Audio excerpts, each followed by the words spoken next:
just few minutes ago, I just decided to take you here because I thought in close to 12 class students presentation, uh, I thought it is a little bit fruitful, beneficial to you. Yes. So I made a decision immediately and I consult with her, with our students, and then I call you immediately.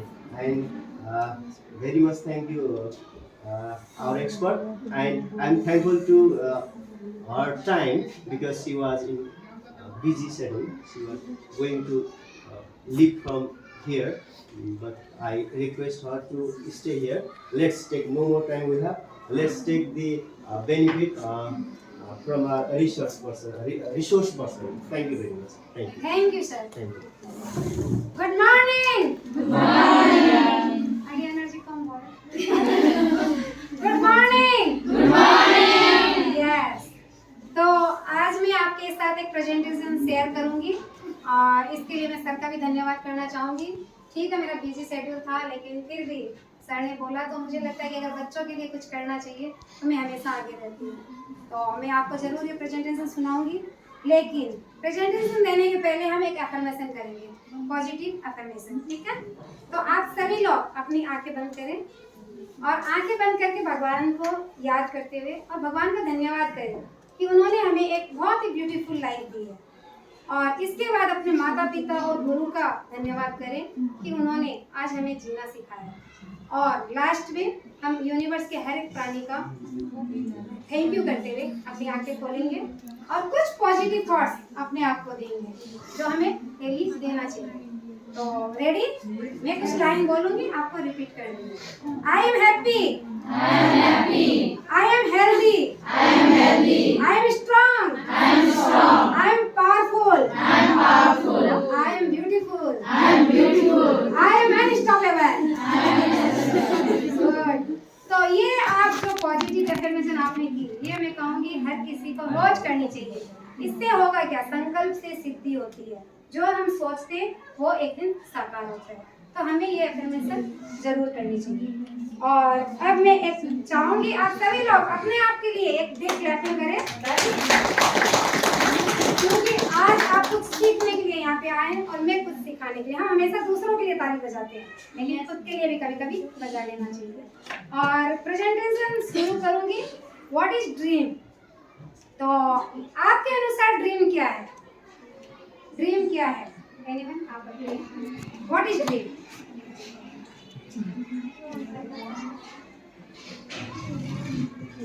Yes, जो हम कुछ भी करना चाहते हैं वो हमारा dream होता है. नेक्स्ट आप बताएंगे आपके अनुसार ड्रीम क्या है? What is dream? क्या समझते हैं आप ड्रीम से? खड़े होके बोलिए, सब लोग सुनेंगे. Please stand up. उठा नानी उठा. नेपालीबाट भन्दा के हुँदैन? नेपाली भने हुन्छ, म बुझ्छु नेपाली, लेकिन मेरो अलि राम्रो छैन, त्यही भएर म हिन्दी पुरा बोलिरहेको छु. प्लिज जे लाग्छ के छ, के तपाईले के मतलब आजसम्म बुझ्नु भएको छ? ड्रिम के हुन्छ?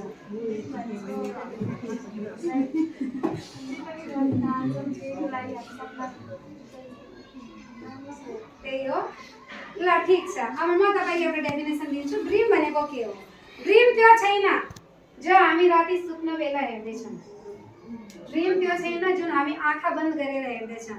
त्यो त एकछिनको लागि मात्रै हो. हामी उठ्न बित्तिकै हाम्रो ड्रिम सकियो. ठीक छ. ड्रिम त्यो हुन्छ जो हामी जीवनको लागि, आफ्नो विजनको लागि, जो हम अपने विजन के लिए देखते हैं कि हमको 3 साल बाद हमारी लाइफ क्या होगी, क्योंकि उसके लिए हमारे सपने होते हैं. तो वो हमारा होता है ड्रीम. और ड्रीम जो हम खुली आंखों से देखते हैं और उसे पूरा करने के लिए हम कुछ भी करने को तैयार होते हैं, वो होता है ड्रीम. ठीक है. और आगे की प्रेजेंटेशन में ले जाऊंगी, उसके पहले मैं आपको एक कहानी सुनाना चाहूंगी. तो क्या आप सब कहानी सुनेंगे? यस. अच्छा किया आपने यस बोला, ना बोलते तब भी सुनाती. तो शुरू करूं. तो 2 दोस्त थे जिनका हम राम रख लेते हैं, राम और श्याम. तो इन दोनों दोस्तों को बेरोजगार थे और इन्हें कुछ ना कुछ अपना रोजगार चाहिए था. बहुत परेशान थे, इधर उधर कुछ भी खोज रहे थे कि मुझे कुछ भी काम करने के लिए मिल जाए, मैं काम करूँ और अपना अर्निंग कर सकूँ. तो ऐसे में एक दिन इन्होंने न्यूज़पेपर पे इश्तिहार पढ़ा और उन्होंने जब देखा कि कुछ भी काम हमें करना है तो उन्होंने एक एड्रेस नोट किया और उस एड्रेस पे दूसरे दिन पहुंच गए। और जब दूसरे दिन वो वहाँ पे पहुंचे तो वो जहाँ गए वो वहाँ के रिचेस्ट पर्सन थे, वहाँ के मेयर थे उस गांव के। उन्होंने उनसे बोला कि कुछ काम है जो आपको करना है, तो क्या आप तैयार हैं? तो हमको जो भी काम मिलेगा हम करेंगे, आप बताइए करना क्या है। तो उन्होंने बताया कि गांव की चोटी पर, गांव की जो पहाड़ पे चोटी है वहाँ पे एक तालाब है, वहाँ से आपको पानी लाके गांव में हमें देना है।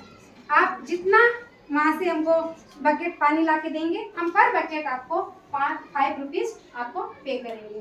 तो उस समय 5 रुपीज़ की भी बहुत वैल्यू थी, आज से बहुत साल पहले की बात है। तो उन्होंने जब उनको बोला तो वो तैयार हो गए कि कुछ भी नहीं कर रहे हैं, अगर ये भी काम हमको मिल रहा है तो हम जरूर करेंगे। तो उन्होंने दूसरे दिन से अपना काम स्टार्ट कर दिया और गए पहाड़ की चोटी पे, तालाब से पानी भरे, लेके आए, फिर गए, फिर लेके आए, ऐसे करके उन्होंने 4-5 ट्रिप किया। 4-5 और गए, 4-5 और दिन भर में 5 बाल्टी उन्होंने पानी भरी और उनको 25 रुपया मिला। और वो बहुत खुश हुए क्योंकि उनकी ज़िंदगी बहुत अच्छी चलने लगी और उन दोनों ने हमेशा अपने को सपने उनके पूरे होने लगे और बहुत खुश थे अपनी लाइफ से कि हम कुछ कर रहे हैं और हार्ड वर्कर थे तो अच्छी चल रही थी। लेकिन एक दिन राम के मन में ख्याल आया तो उसने अपने दोस्त से शेयर किया कि यार ठीक है अभी तो हम काम कर रहे हैं, लेकिन सोचा आगे के 5 साल बाद क्या होगा, हमें कुछ और करना चाहिए। लेकिन श्याम ने बोला नहीं, हमें कुछ और करने की जरूरत नहीं है, हम जो आज कर रहे हैं हम उसमें खुश हैं, हमको कुछ और करने की क्या जरूरत है, हमें सब कुछ तो मिल रहा है। फिर राम ने बोला कि ठीक है आज हमें सब कुछ मिल रहा है, अगर 5 साल में मेरी डेथ हो गई या कहीं को मैं अपाइज हो गया, कुछ भी मुझे हो सकता है, इन द फ्यूचर हम कुछ नहीं कह सकते हमारी लाइफ में क्या टर्न आएगा, तो हमारे परिवार को कौन पालेगा, मेरे परिवार को कौन देखेगा, तो क्या इसके लिए मुझे सिक्योरिटी नहीं चाहिए, मुझे सिक्योरिटी चाहिए। लेकिन श्याम बोला मैं तो अपने आज में खुश हूँ, मुझे कुछ और करने की जरूरत नहीं है, अगर तुझे लगता है कुछ करना है तो तू कर, मैं तेरा साथ नहीं दूंगा, लेकिन हाँ मैं तुम्हारा दोस्त हूँ और हमेशा तुम्हारा दोस्त रहूंगा। ऐसा करके श्याम अपना निकल गया। लेकिन राम के मन में एक ख्याल था कि उसे पानी जो वो बकेट बकेट लेके आते हैं, तो वो एक पाइपलाइन बिछाने की सोचा कि अगर हम एक पाइपलाइन बिछा दें और गांव से वो तालाब से पानी डायरेक्ट हमारे गांव में पहुंच जाए तो हमें कितनी आसानी होगी, हमें इतना हार्ड वर्क नहीं करना पड़ेगा। पाइपलाइन बिछाना कोई आसान काम नहीं था। तो उसने फिर एक डिसाइड किया कि मैं 25% अपना जो बकेट पानी लाता हूँ वो काम करूँगा और 75% अपने इस काम पे, प्रोजेक्ट पे ध्यान दूंगा। तो धीरे धीरे उसने ऐसा करना शुरू किया। इधर श्याम के दिन अच्छे चल रहे थे, वो तो अपना रोज 5 बकेट पानी ला रहा था, उसके रोज पैसे आ रहे थे और इसके पैसे आने कम हुए थे, इसकी थोड़ी परेशानी बढ़ गई थी। लेकिन फिर भी इसने हार नहीं मानी, इसने हिम्मत नहीं हारी कि ठीक है आज मैं परेशान हूँ लेकिन कल को मेरी पाइपलाइन बिछ गई तो मेरा जीवन अच्छा हो जाएगा। तो श्याम उससे मिला, एक दिन उसने गाड़ी खरीदी, घर बना लिया। तो वो देख मेरी लाइफ तो सेटल्ड है और तू फालतू इन चक्कर में पड़ा है। लेकिन उस पर कोई असर नहीं पड़ा, उसने उसको टीज किया लेकिन वो अपने काम में लगा रहा। और एक दिन फ्रेंड्स ऐसा आया कि उसने अपने पाइपलाइन बिछ गई और जिस दिन पाइपलाइन बिछी उस दिन वो नोजल लगाया पाइप के मुख्य पॉइंट पे और जब वो नोजल दबाता पानी आता और जब वो बंद करता पानी बंद हो जाता, यानी कि पानी ही पानी, वो जितना चाहता उतना पानी वो वहाँ से ले सकता था। तो उसने पाइपलाइन बिछा के अपने फ्यूचर को सिक्योर कर लिया। अब राम बीमार पड़ता तब भी उसकी इनकम आ रही थी, अगर उसको मर जाता तब भी उसकी इनकम आ रही थी। और इधर श्याम की सिचुएशन क्या हुई, उसके धीरे धीरे हेल्थ ने साथ देना छोड़ दिया और उसके जो 5 बकेट लाते थे धीरे धीरे 4 हुए, धीरे धीरे 3 हुए, फिर 2 हुए, 1 हुए, बंद हो गए। और उसकी हालत ऐसी हो गई कि उसे खाने के लिए भी सोचना पड़ा था, यानी कि जब तक पानी भर रहा है तब तक इनकम आएगी, जिस दिन पानी भरना बंद उसकी इनकम भी बंद।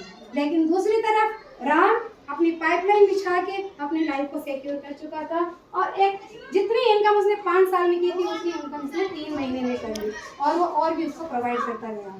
तो ये था जो श्याम ने किया, हार्ड वर्क उसने भी किया लेकिन स्मार्ट करके आगे बढ़ा। तो हमें क्या करना चाहिए, स्मार्ट वर्क करना चाहिए कि हार्ड वर्क करना चाहिए? हार्ड वर्क करना चाहिए लेकिन उसको स्मार्ट तरीके से।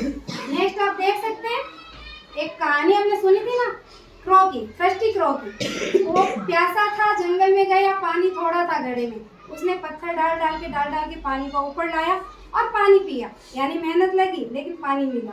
और हमारा आज का स्मार्ट वर्कर, उसने एक पाइप लगाया और पानी पिया, यानी टाइम की बचत। तो हमें भी क्या करना है, टाइम की बचत करनी है और इसको हम एक्टिविटी से भी जानेंगे। तो कुछ ब्यूटीफुल पर्सन आ जाइए यहाँ पे। आइए कुछ लोग, आप में से कोई ब्यूटीफुल नहीं है? कोई भी नहीं? चलिए एक और बताती हूँ उदाहरण जिससे आपको लगे कि आप भी कुछ हो। लायन, आप सब जानते हैं lion is a king of jungle. तो लायन जंगल का राजा क्यों है? Lion is not a tallest animal in jungle and lion is not a heaviest animal in jungle और lion is not a cleverest animal in jungle. वो लोमड़ी से ज्यादा चालाक नहीं है, हाथी से ज्यादा भारी नहीं है और जिराफ से ज्यादा लंबा नहीं है, फिर भी वो जंगल का राजा है। बिकॉज ही बिलीव, वो खुद पे विश्वास करता है। वो अगर हाथी को भी देखता है तो उसके दिमाग में आता है लंच, मेरा लंच है। लेकिन हाथी अगर उसको देखेगा तो क्या सोचेगा? मुझे खा जाएगा। तो आप भी अपने आप पे बिलीव कीजिए, यू आर ब्यूटीफुल पर्सन। तो आइए कुछ लोग, आइए, अभी भी बिलीव नहीं हो तो आपके टीचर आपको मार्क्स कैसे देते हैं? आपका लुक्स देख के कि स्टडी देख के? तो अपना स्मार्ट बनना है। तो आइए चलिए कुछ लोग फटाफट, 1 2 3 आइए। 4 5 और 3। तो आप सब लोग एक दूसरे का हाथ पकड़ के खड़े हो जाइए। आप उनका, आप उनका हाथ पकड़िए। हाँ, ज्वाइन कर लीजिए। ठीक, अब मैं आपको एक टास्क देती हूँ। वो टास्क आपको करना है, आपको एक दूसरे का हाथ नहीं छोड़ना है लेकिन घूम जाना है। तो चलिए स्टार्ट कीजिए। हाँ, इधर आइए, इधर थोड़ी अच्छे से करते। एक दूसरे का हाथ नहीं छोड़ना है लेकिन घूम जाना है। चलिए शुरू हो जाइए। कसरी घूमने ट्राई करो नहीं है। हाँ, फेस पछाड़ी तरह एक बार रहूं करे एस्तो छ हाथ छोड़ना पर्दैन। यो त टास्क हो, हाथ छोड्नु पर्दैन। हार्ड वर्क कियो लेकिन यहाँले स्मार्ट तरिकाले गर्यो। हात नछोडेर पनि हामी यसरी एउटा हात घुमाएर आफ्नो यसरी घुम्न मिल्छ। ठीक छ? त यो छ स्मार्ट वर्क बस्नु। ठीक छ, धन्यवाद सबैलाई।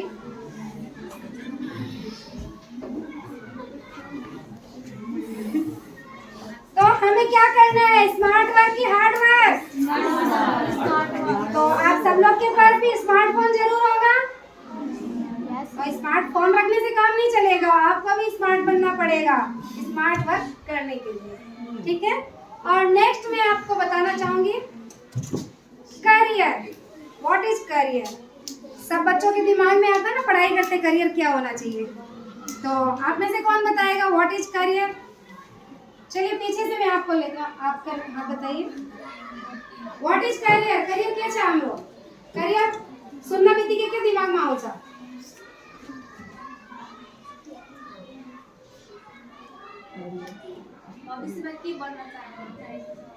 एउटा प्रोफेसन चुन्नुपर्छ नि, जीविका, जसले हामीले इज्जत पनि दिन्छ, पैसा पनि दिन्छ।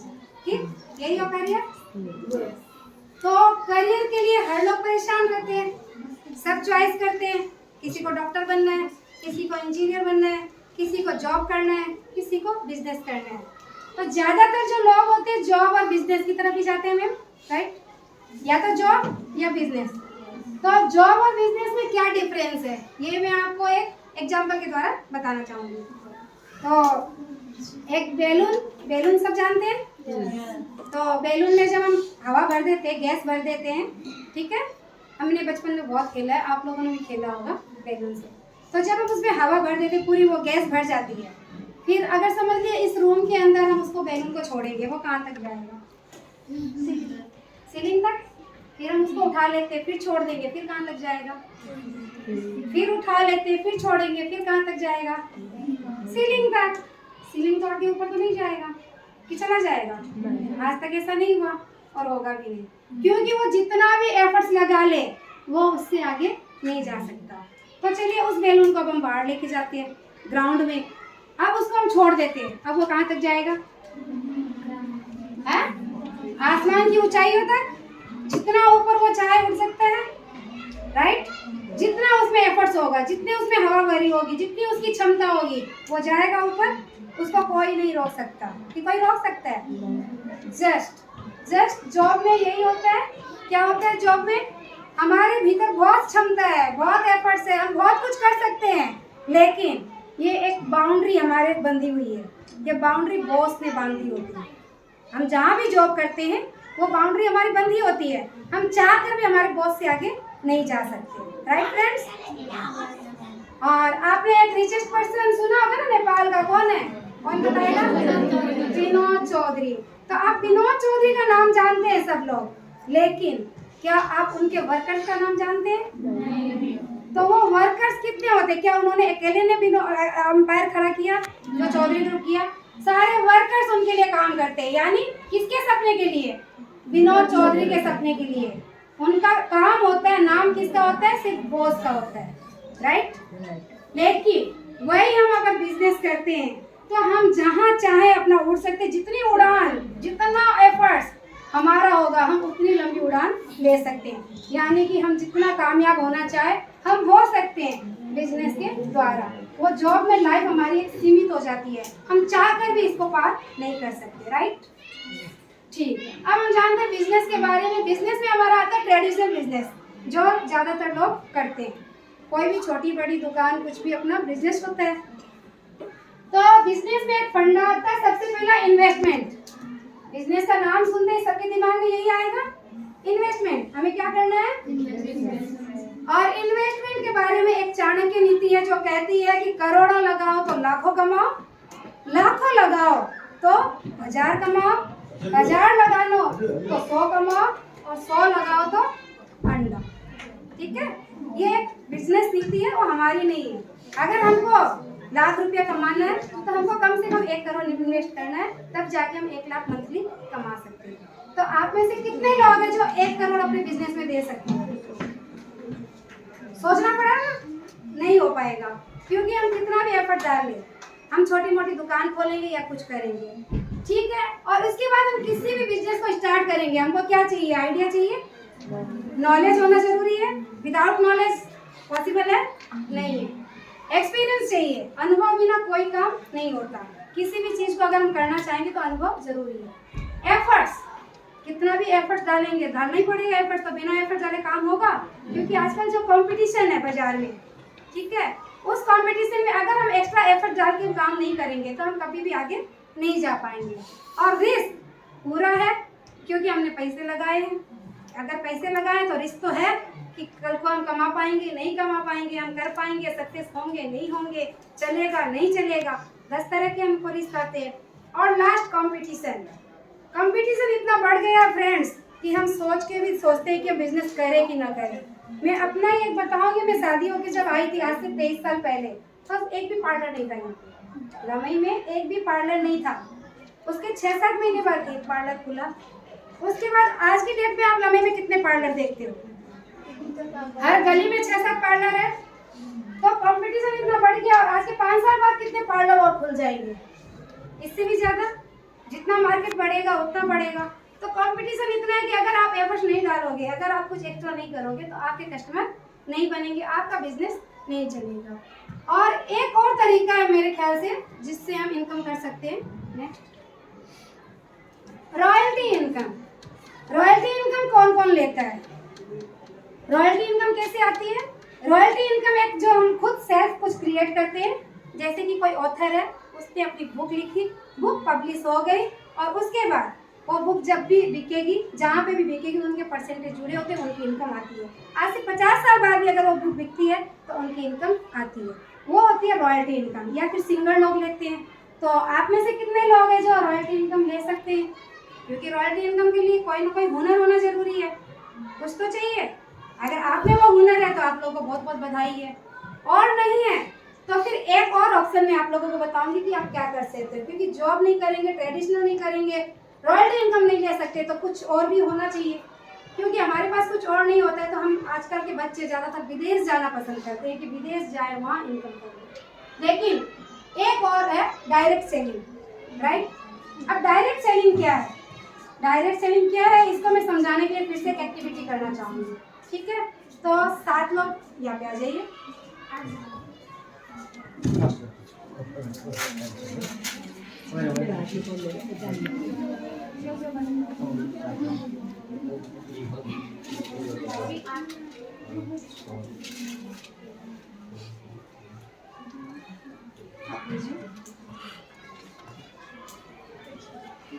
इधर आ जाइए थोड़ा।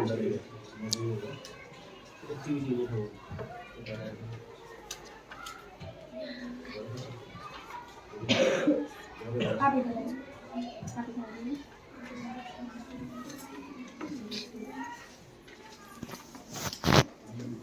सबसे फर्स्ट में आप ये लीजिए। इस तरह से आपको फ्रंट में रखिए ताकि सब लोग देख सकें।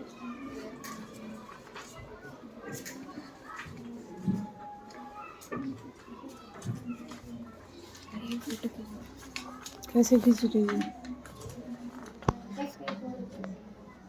अच्छा, वही मैं सोच रही थी।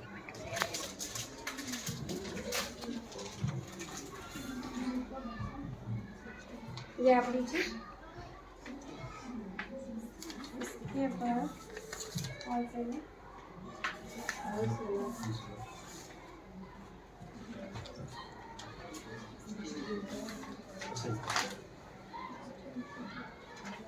तो यहाँ पे एक कॉन्सेप्ट मैं आपको समझाना चाहूँगी कि सामान हमारे पास हम जब कंज्यूम करते हैं तो किस तरह से हमारे पास आता है। जैसे कि हमको एक पेन खरीदनी है, ठीक है, हम क्या करेंगे, मार्केट में जाके पेन खरीदेंगे, लेकिन वो हमारे पास मार्केट में आती कैसे है। सबसे पहले मैन्युफैक्चरर के पास होती है पेन, जहाँ पेन तैयार होती है कंपनी में, ठीक है। अब इस पेन की कीमत 3 रुपये है। फैक्ट्री में जब ये पेन बनी इसकी कीमत थी 3 रुपये। तो पेन मार्केट में कैसे आएगी? एडवर्टाइज के द्वारा, उसका टीवी में या जहाँ पे भी एडवर्टाइज होगा, एडवर्टाइज के द्वारा आती है। तो एडवर्टाइज क्या फ्री में होता है? नहीं, उसके लिए भी करोड़ रुपये लगते हैं। तो इस पेन की कीमत जब इन्होंने एडवर्टाइज की तो कीमत हो गई 5 रुपये, ठीक है। अब एडवर्टाइज होने के बाद जब ये सेल एजेंट जब पेन लेके आया तो इसके इन्होंने अपना भी परसेंटेज जोड़ा। ऐसे तो नहीं लाएंगे ना, वो अपना परसेंटेज बेच के देंगे बाजार में। तो इन्होंने इनकी पेन की कीमत हो गई 6 रुपये, ठीक है। अब यहाँ से गए होलसेलर के पास। होलसेलर में जब गया तो